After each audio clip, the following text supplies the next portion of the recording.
Chapitre 6. La maladie de vouloir plaire. Enfin, tu as réussi à obtenir la réservation tant convoitée dans le nouveau haut lieu culinaire dont tous tes amis gourmets parlent avec enthousiasme. Tu es prête à faire une folie, mais tu l'as bien mérité et ce soir, tu te fais plaisir. Tu décides d'opter pour le filet de wagyu garni de truffes blanches. Alors que tu découpes avec excitation cette délicatesse japonaise parfaitement fondante, ton cœur se serre. Tu constates que ton steak censé être saignant est en réalité à point, et même un peu plus. Tu viens à peine d'admettre ta profonde déception à ton ami lorsque le serveur surgit pour demander « Alors tout va bien ?» Par réflexe, tu te crispes dans un sourire et plus vite que l'éclair, tu mens tout simplement. Oui, parfait, merci. Parce que tu ne veux pas paraître trop exigeante ni déranger le chef, tu as probablement ressenti ce même élan à édulcorer ta vérité au moins une fois chez le coiffeur. Comme ce jour où tu as demandé des ondulations et fait plage sur une frange à la Taylor Swift pour finalement voir Chewbacca te fixer dans le miroir. C'est parfait. Tu mens maladroitement à ton styliste parce que tu préfères partir le plus vite possible pour arranger ça toi-même à la maison plutôt que de blesser ses sentiments. Et tu as sans doute déjà été sur un long vol où malgré tous tes efforts pour t'hydrater, tu t'es retrouvé tellement desséché que tu aurais volontiers échangé ton numéro d'assurance sociale contre un verre d'eau. Tu es soulagé de voir l'agent de bord approcher jusqu'à ce que tu remarques qu'elle est très occupée et visiblement agacée que le siège 17B est encore appuyé sur le bouton d'appel. Alors tu baisses la main parce que tu ne voudrais pas l'importuner ni la contrarier. Pourquoi cette peur ridicule chez les femmes que si nous parlons, nous ne serons plus aimés, approuvés ou acceptés, même lorsque notre vérité se résume simplement à « j'ai soif ». Je sais que mon mari, lui, n'hésiterait certainement pas à interpeller l'agent de bord, peu importe à quel point son chignon français est serré. Pourquoi avons-nous si peur d'incommoder les autres avec nos désirs, alors que nous n'avons aucun problème à nous incommoder nous-mêmes et à sacrifier nos besoins? Tu sais déjà pourquoi. C'est ton instinct féminin blessé, mal à l'aise avec le fait de recevoir. Mais cette fois-ci, il se manifeste sous la forme de la maladie de vouloir plaire. Ce qui a commencé dans l'enfance, vouloir et devoir plaire à tes parents, tes enseignants, ton dentiste et cette fille populaire nommée Tiffany qui régnait sur la cour d'école, s'est transformé en une maladie de vouloir plaire à pratiquement tout le monde, conjoints, enfants, animaux de compagnie, patrons exigeants, belle-sœur moralisatrice, amis à forte maintenance, plantes assoiffées et même le fisc. Mon diagnostic surprise. Au début de la vingtaine, avec une maîtrise en psychologie clinique, je ne me considérais absolument pas comme une personne qui cherche à plaire. Ayant été en thérapie depuis la 7e année et ayant fait énormément de travail de développement personnel et de guérison de l'enfant intérieur, je ne me voyais pas comme quelqu'un d'insécure, ni certainement pas comme codépendante.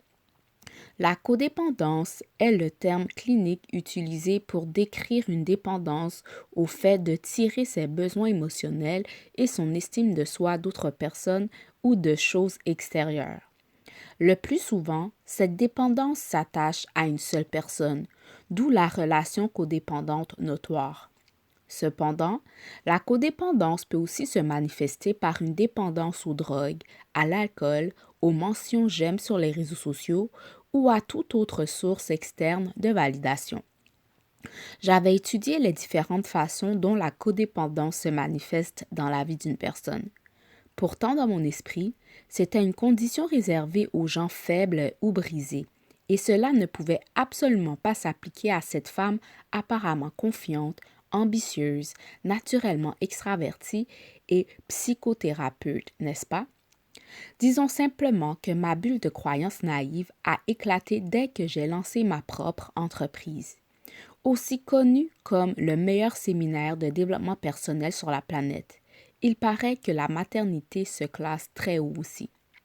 J'étais tellement excitée et prête à lancer mon premier site web lorsque le miroir est apparu, reflétant mon besoin profondément enraciné d'approbation publique.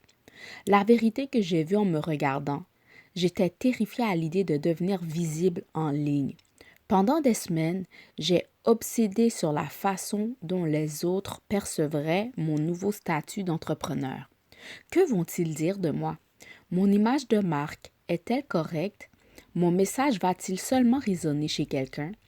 Qui suis-je pour aider les gens avec leur vie alors que la mienne est encore en chantier? S'ils voient mes tarifs, vont-ils penser que je ne fais ça que pour l'argent?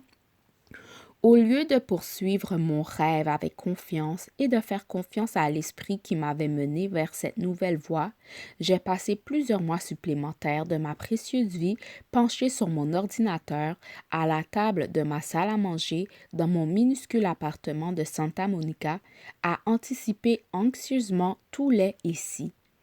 Au lieu de me mettre en position de transformer des vies et d'aider les autres, je suis restée fauchée, endettée, sans amis et profondément malheureuse parce que je ne vivais pas mon appel, n'utilisais pas mes dons, ne servais pas les autres et ne vivais pas ma grande vie. Dépendre de l'approbation des autres, c'est être obsédé par soi-même et j'étais complètement contrôlée par le fait de tirer ma valeur du regard des autres. Je le voyais dans les conversations avec les personnes que j'admirais et avec qui je souhaitais me lier d'amitié.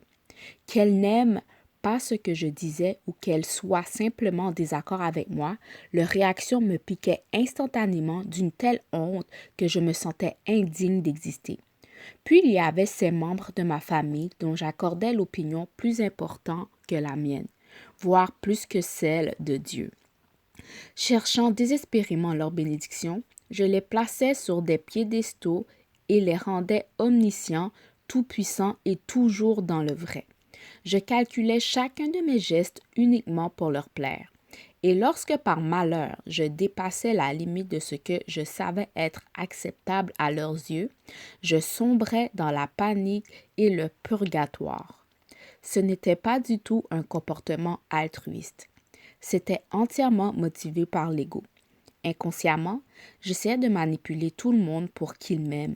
Je croyais profondément que la seule façon pour moi d'être en sécurité dans le monde était d'être la parfaite petite demoiselle. Elle est l'archétype qui a désespérément besoin que tout le monde l'aime au point de vivre dans un état de terreur constant. Sa plus grande peur est de commettre une erreur qui pourrait déranger quelqu'un. Être dure envers elle-même est un euphémisme. Cet archétype te fait obséder sur chaque minuscule détail avant même de pouvoir, si t'en es que tu y arrives, t'exprimer, partager ton travail ou révéler ta vérité. Le danger de la critique et de la désapprobation est tout simplement trop grand. Pendant des années, Petite Miss Parfaite m'a fait croire que si je pouvais être suffisamment bonne pour correspondre aux idéaux de tout le monde, mon droit d'exister serait incontestable. La pression était constante. Parler, agir et me comporter parfaitement selon les attentes des autres, comme si j'étais un maître Jedi éclairé plutôt qu'un être humain ordinaire dans la trentaine. C'est ainsi qu'un simple courriel d'un client exprimant la moindre insatisfaction suffisait à me faire ramper pour obtenir un pardon éternel, en plus d'offrir des séances gratuites. Et chaque fois que je contrariais quelqu'un ou que je n'arrivais pas à satisfaire les attentes déraisonnables, les conséquences étaient généralement compromettantes et complètement dévastatrices. Vivre mon pire cauchemar. Puis survint l'effondrement le plus dramatique de Petite Miss Parfaite, accompagné de la guérison ultime de ma codépendance. Cela s'est produit quelques années seulement après que mon site web soit enfin en ligne. À ce moment-là, mon entreprise commençait à bien fonctionner. Malgré ce nouveau succès, non seulement je devais encore lutter contre cette maladie de vouloir plaire en moi, mais j'ai aussi vu les plus grandes peurs de Petite Miss Parfaite se manifester en personne et sur Internet. Au début de mon parcours entrepreneurial, j'ai rencontré une femme lors d'un événement de réseautage à Los Angeles. Elle est rapidement devenue une admiratrice enthousiaste et voulait que je lui apprenne à développer son entreprise. Elle a sauté sur l'occasion de rejoindre mon programme d'1 an, a signé le contrat et payé le premier versement de plan de paiement. C'était une participante absolument formidable, toujours de bonnes questions, très engagée dans la communauté. Elle envoyait régulièrement des courriels enthousiastes à mon équipe pour partager à quel point elle était reconnaissante et ravie d'obtenir de si grands résultats dans sa propre entreprise grâce à ce qu'elle apprenait dans le programme. Selon elle, je marchais sur l'eau.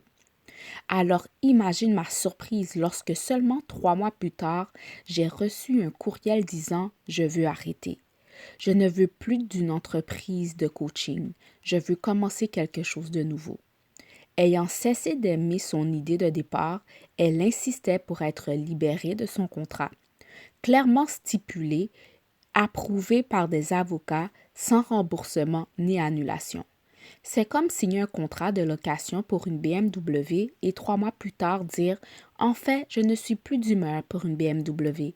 Je voudrais annuler mon contrat parce que maintenant je m'intéresse à une Land Rover. » De mon côté, avoir un contrat en place était une décision consciente pour défendre la qualité de mon travail et exiger que mes clientes soient engagées à 100% dans leur réussite. C'est aussi du simple bon sens en affaires. Je prends des engagements logistiques et de personnel en fonction du nombre de personnes inscrites à mes programmes. Si je libère une personne, je dois faire de même pour toutes celles qui le demandent. À quoi bon avoir un contrat s'il ne remplit pas son rôle? J'ai été transparente sur mes raisons et j'ai maintenu ma limite. J'aimerais pouvoir dire qu'elle a répondu « Je comprends parfaitement. Merci d'avoir expliqué votre politique. » La version courte, vous êtes les bienvenus, de la véritable histoire, c'est qu'elle est devenue complètement hystérique. Elle a publié des diatribes sur tous les fils de discussion possibles sur Internet et s'implète de moi à absolument toute personne prête à se joindre à sa campagne de cyberharcèlement. Mon nom et ma réputation ont été salis. J'avais des amis, des connaissances qui m'appelaient tous les jours pour me dire « Les gens parlent de toi dans tous les coins de Los Angeles. » Revenons en arrière. Nous parlons ici de Gina DeVee, autoproclamée Miss Parfaite, quelqu'un qui avait désespérément besoin d'être aimée, approuvée et acceptée. Ce n'était pas une simple préférence personnelle, c'était pour elle une question de vie ou de mort. Pour échapper à l'humiliation publique, je me suis réfugiée sous terre pendant des semaines. Le réfrigérateur bien rempli et les stores baissés, j'ai traîné en pyjama, oscillant entre me diaboliser comme la pire personne sur terre et fantasmer à l'idée de fabriquer une poupée vaudou de cette ex-cliente irrationnelle. Un instant, je ne méritais pas de vivre. L'instant d'après, elle était rétrogradée au rang de démon. Quoi qu'il en soit, à tout moment, l'une de nous deux était couverte de gourdons et de plumes. Après suffisamment de cette colère étourdissante, de cette anxiété et de cette dépression, j'ai prié. Je me suis rappelé que l'Esprit est bienveillant. Peu importe à quel point mes circonstances semblaient catastrophiques, au fond de mon cœur, je savais que tout arrivait pour moi et non contre moi. J'ai demandé, « Cher Dieu, s'il te plaît, montre-moi ma part dans la création de cette douleur. Révèle-moi ce que je dois voir pour transformer cela. » Et instantanément, j'ai vu que j'étais en train de faire de cette cliente, loin d'être idéale, une divinité. J'étais obsédée par le fait d'obtenir son approbation, même si elle manquait d'intégrité en ne respectant pas notre contrat. J'aurais pu comprendre si j'avais été aussi bouleversée par un conflit avec une meilleure amie de longue date. Mais ce niveau de fixation sur une personne incapable d'honorer ses engagements me paraissait soudain insensé. Je l'ai laissé partir avec amour et j'ai remis toute la situation entre les mains de l'esprit. Cher esprit, merci de me rappeler que chaque fois que je fais d'une autre être humain ma source et que je recherche son approbation plutôt que ta guidance, je serai déçu. Je te rends cette personne et cette situation. Je relâche toute emprise que l'opinion des autres avait sur moi et je reviens à ma connexion avec toi. Ainsi soit la liberté. Je ne voyais plus l'attaque de diffamation de cette cliente comme un reflet de moi ou de ma valeur. J'ai compris que son opinion à mon sujet ne me rendait ni mauvaise ni fautive. J'ai réalisé que lorsque je ne fais pas de ce que les autres pensent de moi mon affaire, je suis en paix. En me reconnectant à l'esprit, j'ai été libérée de ma maladie de vouloir plaire. Oui, la croissance est un processus de toute une vie et il y a toujours des couches plus profondes de codépendance à travailler. Mais ce n'est plus du tout au niveau de dysfonctionnement que c'était auparavant. À la fin de cette saga, j'étais plus forte et inspirée à me recentrer sur le service aux clientes qui valorisaient mon travail et qui étaient plus engagées envers leurs rêves qu'envers leurs drames. Les gens reconnaissent la folie. Les femmes qui voulaient réellement gagner et garantir leur succès ont vu cette campagne de dénigrement pour ce qu'elle était, un scénario de vengeance basé sur des excuses. Ils ont apprécié que j'ai suffisamment de foi en mes propres politiques pour résister à une pression injuste. Ma réaction leur a montré que j'étais une mentor sur qui elles pouvaient compter pour un retour honnête et une responsabilité totale. Un leader prêt à défendre leur grandeur et à les soutenir pour qu'elles n'abandonnent jamais. Et bien sûr, ce sont ces femmes-là que j'étais passionnée de servir. Au lieu d'essayer de plaire à quiconque accepterait de travailler avec moi, ma reine intérieure m'a donné un excellent conseil. Elle m'a poussé à créer une liste de critères requis pour mes clientes et à affiner mon message en conséquence afin que je sois habilitée à attirer les clientes idéales que je désirais. Mes programmes sont officiellement devenus une zone sans plainte ni abandon. En tenant fermement ma position sans m'excuser, j'ai attiré une audience beaucoup plus large et une cohorte de clientes de rêve, et notre attention est devenue là où elle devait être, transformer des vies. C'est ainsi qu'une reine répond avec puissance à la désapprobation, à la condamnation et au commérage, là où Petite Miss Parfaite se serait effondrée dans la défaite. La triste réalité, c'est qu'il n'existe aucune femme à succès qui n'ait pas vécu sa part de propos négatifs. Peu importe à quel point tu as raison, à quel point ta communication est claire, à quel point ton énergie est authentique ou à quel point ta contribution est positive, de nombreuses personnes qui sont profondément engagées dans leurs blessures ne verront pas les choses ainsi. Alors, lorsqu'une tentative d'assassinat de caractère se produit dans ta vie, sache que tu n'es pas seul. Il revient aux femmes à haute vibration comme nous de rester solidaires et de nous soutenir mutuellement afin de demeurer fidèles à notre vision. Et il revient à chacune d'entre nous, individuellement, de s'assurer que la seule source de validation, d'approbation et de sécurité dont nous dépendons soit Dieu. Laissez partir, petite Miss Parfaite. Ce drame digne d'une tragédie grecque m'a révélé qu'il était temps d'offrir à Petite Miss Parfaite son ultime salut. Elle devait quitter la scène par la gauche afin que je puisse devenir reine. À ton tour maintenant, réfléchis à la manière dont Petite Miss Parfaite dirige les opérations dans ta vie. Passe-t-elle 30 minutes à éditer un courriel de 2 phrases destiné à ton patron, obsédé par l'idée qu'il approuve ta demande ou qu'il soit d'accord avec ton point de vue? Analyse-t-elle tout ce que tu as dit lors du dîner entre femmes, encore et encore, pour s'assurer qu'aucun mot n'a été offensant, stupide ou excessif? Passe-t-elle la nuit à préparer 5 sortes différentes de muffins pour une fête prénatale afin de tenir compte des besoins hypothétiques sans produits laitiers, sans gluten et sans sucre de tout le monde? Si tu assistes à un mariage, se reproche-t-elle d'être la seule à porter une robe vive et colorée alors que toutes les autres sont en ton neutre? Si tu te concentres sur le développement de ta plateforme, te gâche-t-elle la journée en te faisant te demander pourquoi ta publication n'a pas eu plus d'engagement, si elle était trop vulnérable ou pas assez? Et si tu assistes à un séminaire professionnel, t'empêche-t-elle de lever la main pour poser cette question brûlante? Pour Petite Miss Parfaite, la peur immense de paraître ignorante, maladroite ou imparfaite devant une salle entière l'emporte chaque fois sur les bénéfices de contribuer à la conversation et de recevoir des informations précieuses.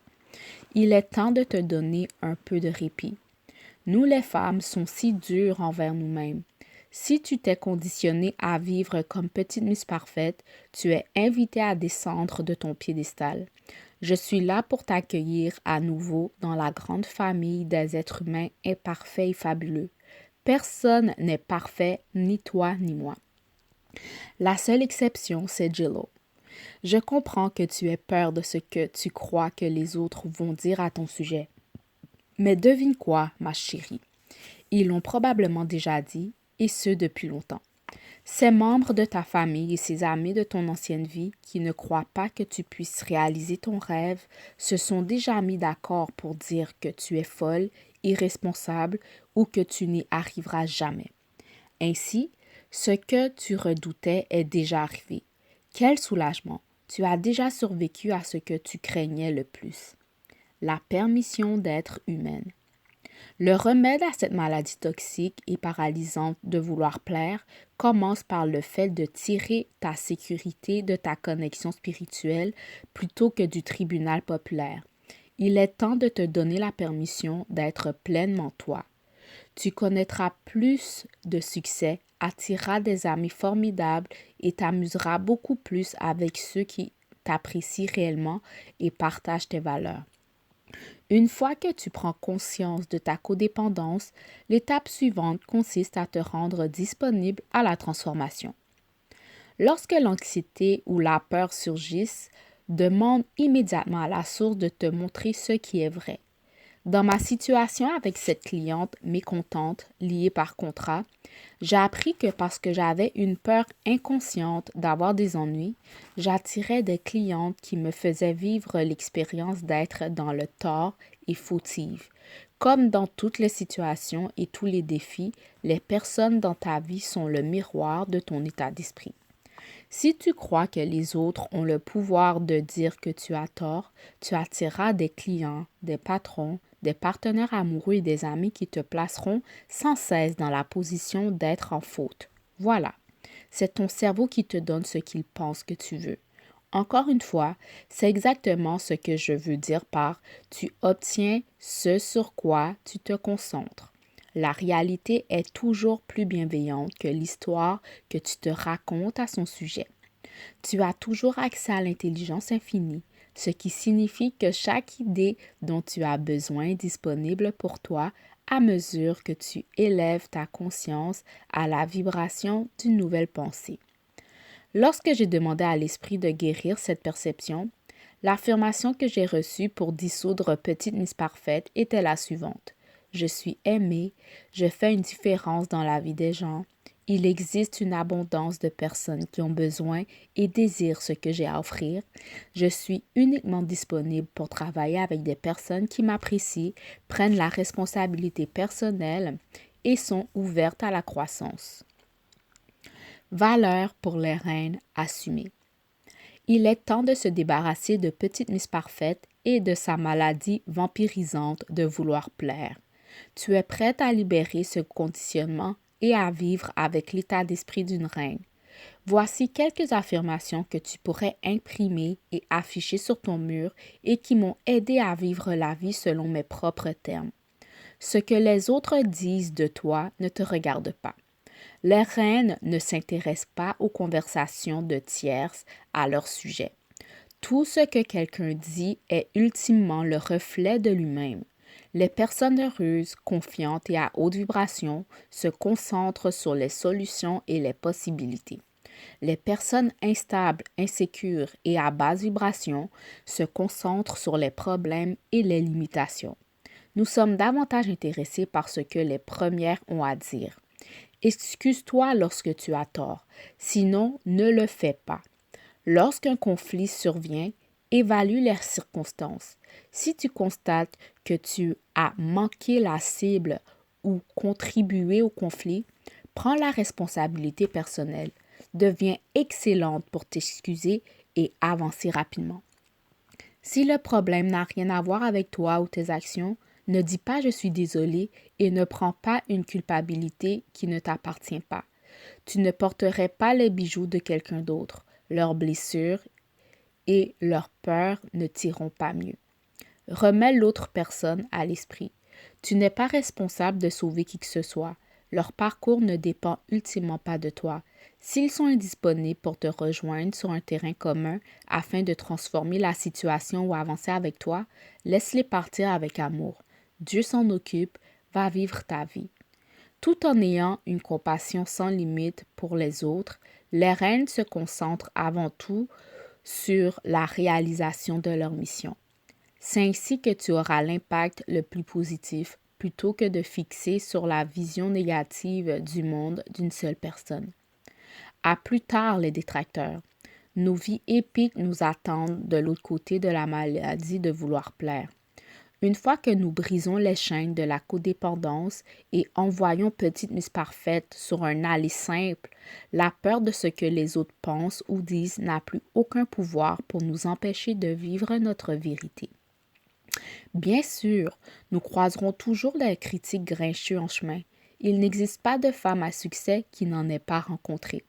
En tant que reine, nous devons maîtriser ce que toute personne accomplie possède, la capacité de trouver la bénédiction dans les détracteurs, de ne pas faire des jugements des autres notre vérité et de ne plus jamais laisser un troll d'Internet gâcher notre journée.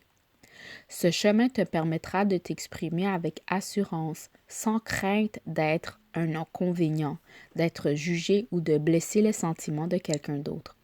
Lorsque tu cesses de te concentrer sur tes détracteurs, tu peux apprécier la beauté du fait que la majorité des gens sur cette planète ne sont ni des plaignants, ni des râleurs, ni des critiques, ni tout simplement des intimidateurs. Tout est guérissable, surtout la maladie de vouloir plaire. Aujourd'hui, je n'ai plus peur de dire au serveur pressé que mon steak n'est pas saignant.